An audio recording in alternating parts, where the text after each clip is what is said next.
University of Ottawa. He's a global health epidemiologist, associate professor with the Interdisciplinary School of Health Sciences. Raywat Deonandan, great to talk to you. Thank you for joining us. It's my pleasure. Thanks for having me on.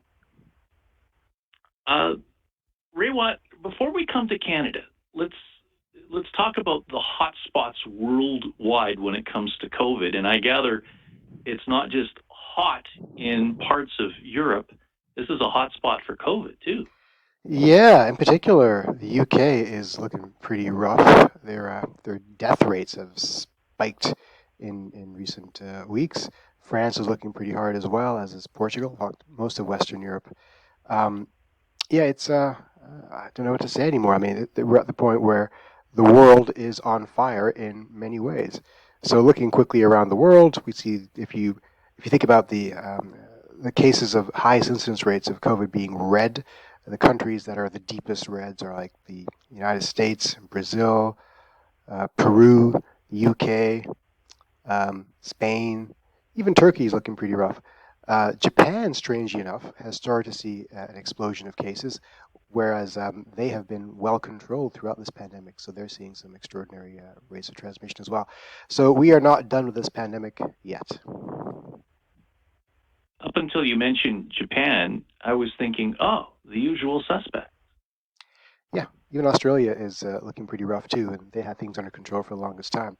And I think what's going on here is a combination of a lifting of restrictions in many countries, and the arrival of some new hyper-contagious variants. And we say this every few months. The latest variant is hyper-contagious, but the new ones really are hyper-contagious, more so than previous ones. So it's hard to avoid infection now. Yeah, there's so much COVID fatigue about this, and as it becomes part of our lives, we tend to, I'm not saying ignore the warnings, because I know a lot more people from my perch here in Winnipeg that are wearing masks indoors again, even though we're not being told to wear masks indoors.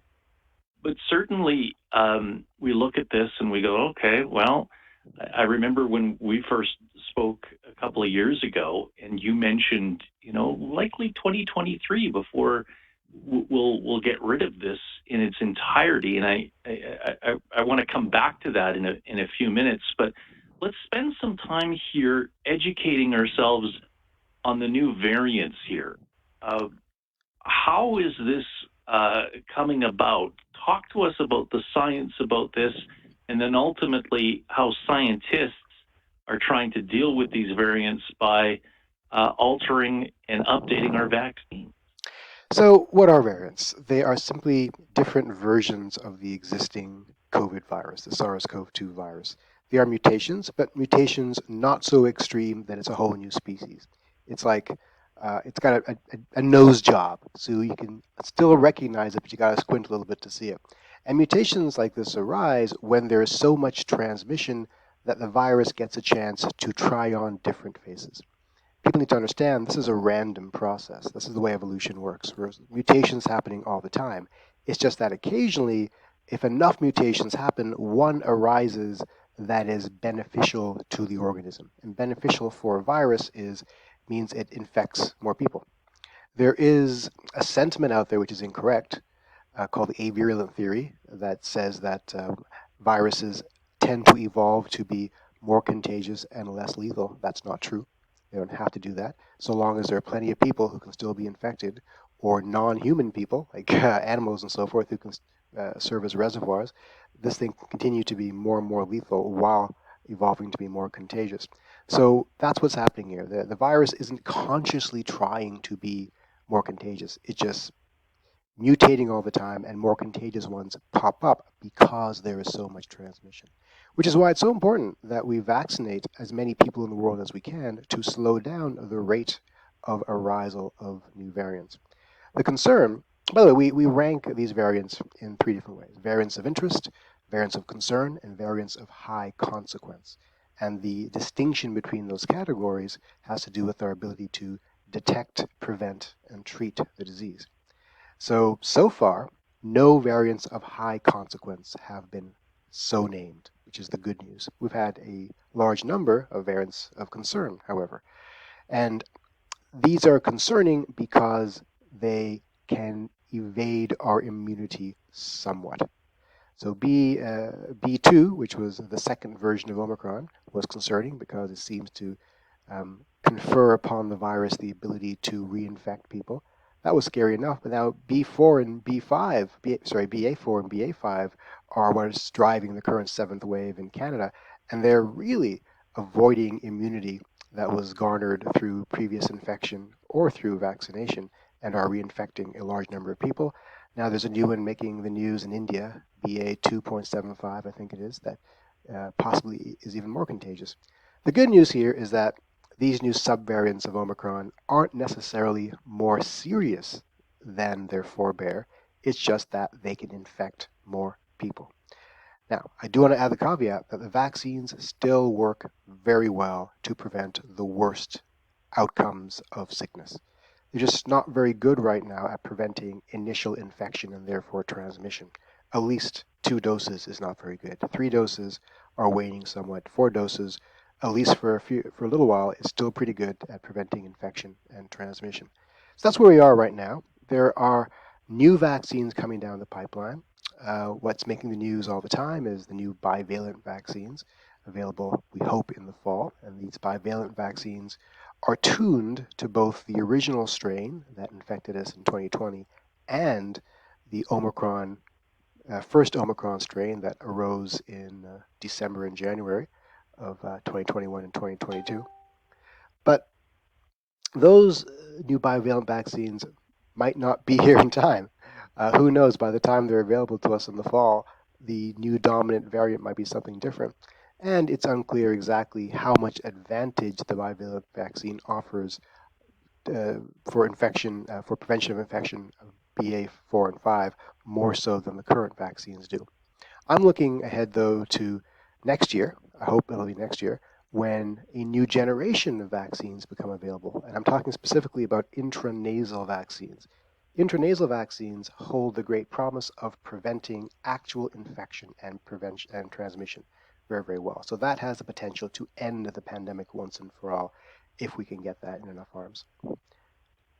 We will pick up the conversation on that and where this is all headed and how we can continue to protect ourselves. I'm Richard, in for Ben, with Raywat Deonandan from the University of Ottawa. We're back in a moment.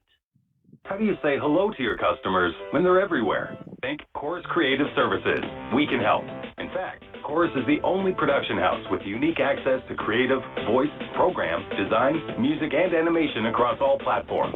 In other words, we can help reach your entire audience, internal and external, like no one else, no matter where they are.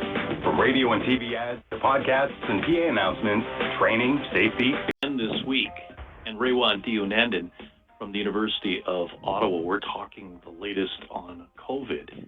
And the nasal approach to this, I know Warp Speed in the United States, and that's been a success. Talk to us about the whole idea of getting the vaccine or the next generation of vaccines, essentially where we've been testing through the nose. Talk to us about the research on that.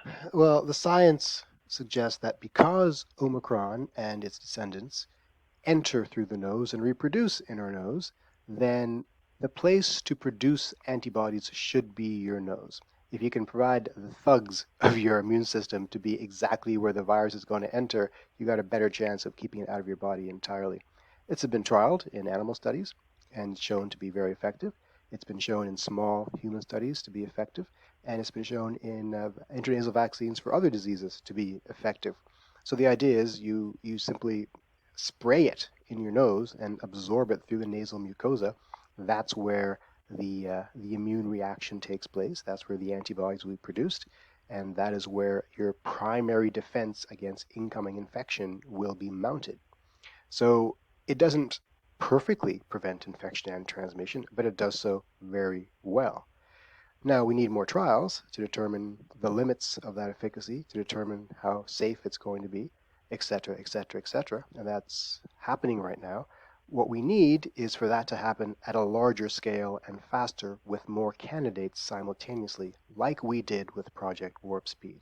And if you don't know, Project Warp Speed was funded by the American government mostly, and it allowed a variety of vaccine candidates to mount expensive clinical trials simultaneously so that instead of waiting many, many years to get a viable vaccine candidate, we got a bunch of them in under a year, which is just astounding.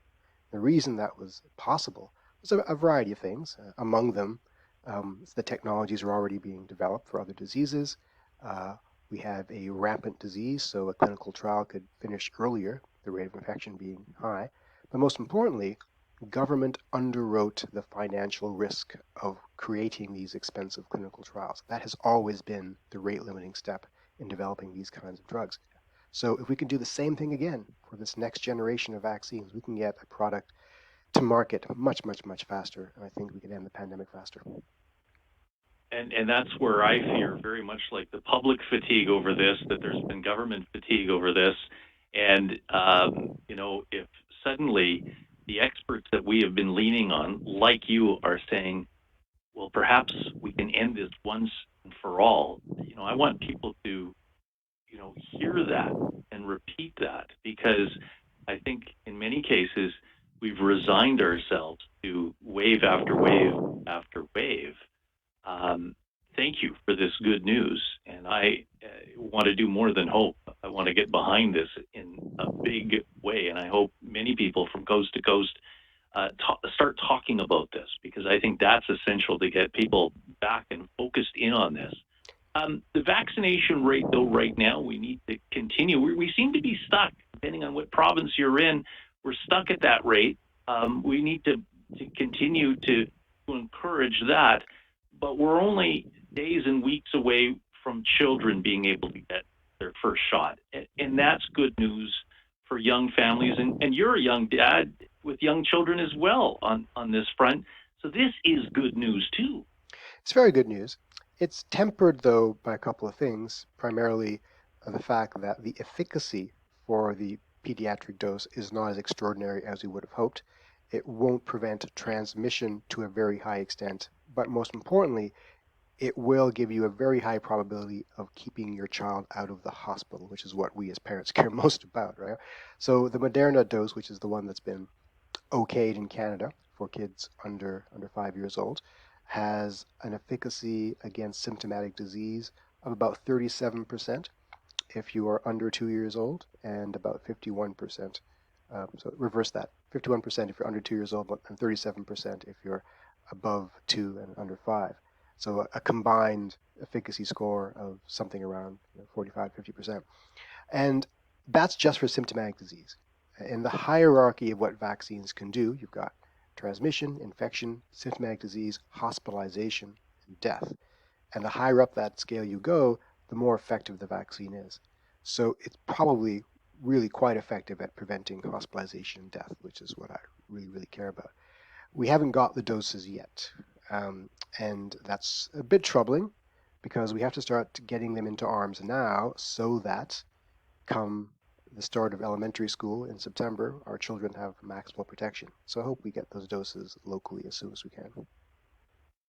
Meantime, mask up, social distance, be careful. I think that's the advice that I'm hearing, even in the middle of the summer, even in the middle of a seventh wave as it starts to spread in this country, correct? Yeah, more than that, though, you can do other simple things. You can be more careful with the exposures you choose. You don't have to go to that crowded event, especially with your unvaccinated child. Wear a good quality mask. Get an N95 or a KN95. They are easy to get now, because those surgical masks do something, but not as much as the N95s and KN95s can do. And also look into ventilation solutions. We don't talk enough about that. By which I mean, get a HEPA filter for your home if you're going to have people there whose vaccination and infection status you're unaware of. If you run a business or a school of something, get HEPA filters, or build what's called a Corsi Rosenthal box, which anyone can make for about $70. Get a couple of fans and a furnace filter and just make a box out of it. Go online and get instructions. This has been shown to reduce the concentration of viral load in a large room and reduce the probability of transmission that way too. So a combination of tools that we know work: masking, symptom checks, vaccination and ventilation will get us through this. Raywat Deonandan, Global Health Epidemiologist Associate Professor with the Interdisciplinary School of Health Sciences at the University of Ottawa. Thank you for joining us, my friend. Thank you.